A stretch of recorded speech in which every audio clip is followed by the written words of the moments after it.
Hey guys, welcome back to the channel. Today, me and Dom are checking out Christopher Nolan's The Odyssey. Um, we're kind of iffy with Christopher Nolan films because we're not huge fans. Oppenheimer, I thought, was ridiculously overhyped. I mean, it wasn't terrible, but it didn't deserve the hype it got for me. Yeah, I mean it was far from a bad film. It really wasn't. It was kind of a little long and a little Full of itself and kind of boring. I wasn't one of those movies that I wanted to rewatch but Right. obviously we're fans of the Dark Knight series that he did, and Batman Begins was still the best of the three, though. yeah. But with that being said, seeing the trailers for the Odyssey, I was kind of intrigued because again, I was kind of like, oh, it's Christopher Nolan, how will I like this movie? But Right. It looks interesting. I'm a big fan of kind of fantasy I love Greek mythology stuff, so it's like, okay, I'll get down to give this a shot. Yeah, so it's something kind of outside of his wheelhouse. So I'm curious to see how he handles it, but we will let you know after we get out.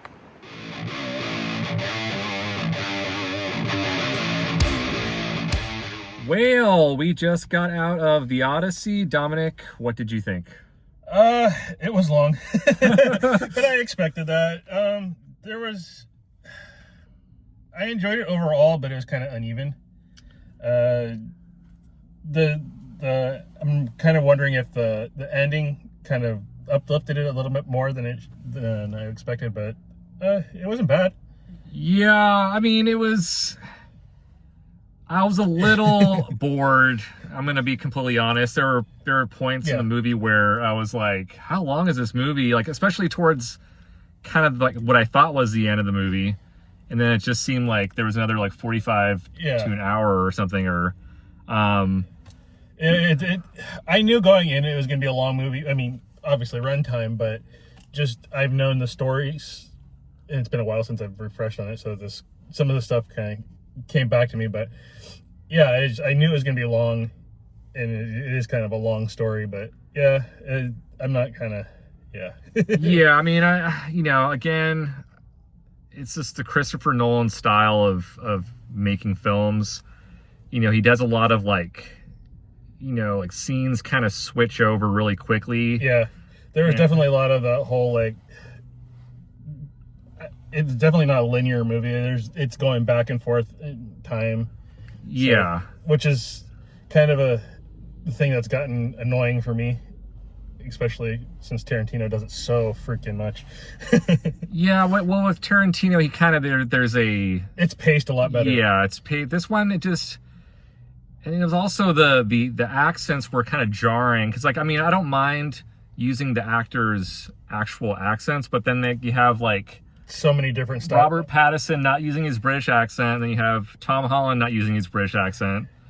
So you have British guys in a historical kind of fantasy movie not using their, it just seems like you're making creative decisions, but you're having them not speak their own accent, which was kind of a weird choice to me, because it's so some of the scenes where it's it felt very jarring. Even some of the dialogue felt kind of, I don't want to say amateurish, but it took me out a bit of the overall story. You know what I mean? Some of the stuff for me, this is kind of a nitpick, and I understand why it definitely felt like it was on a soundstage.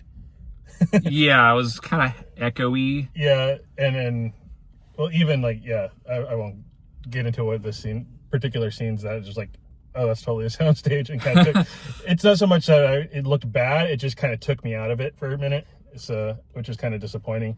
Yeah, I mean, it had some good moments that I enjoyed, and but again, it was just kind of, it felt like it was an R-rated film, but it didn't seem I didn't even realize it. Or is it an R-rated film? I have to. Yeah, I didn't really even sure, look to see what it was rated. I just, okay, let's go check it out. Yeah, because I've seen some I can compare this to kind of the Gladiator by Ridley Scott, and that movie was just I mean, it's been a while since I've seen it, but it was pretty epic, but it had the fantasy elements right thrown into it, but it just felt This one was missing something. I don't know how to describe it. It just felt kind of over drawn out too much.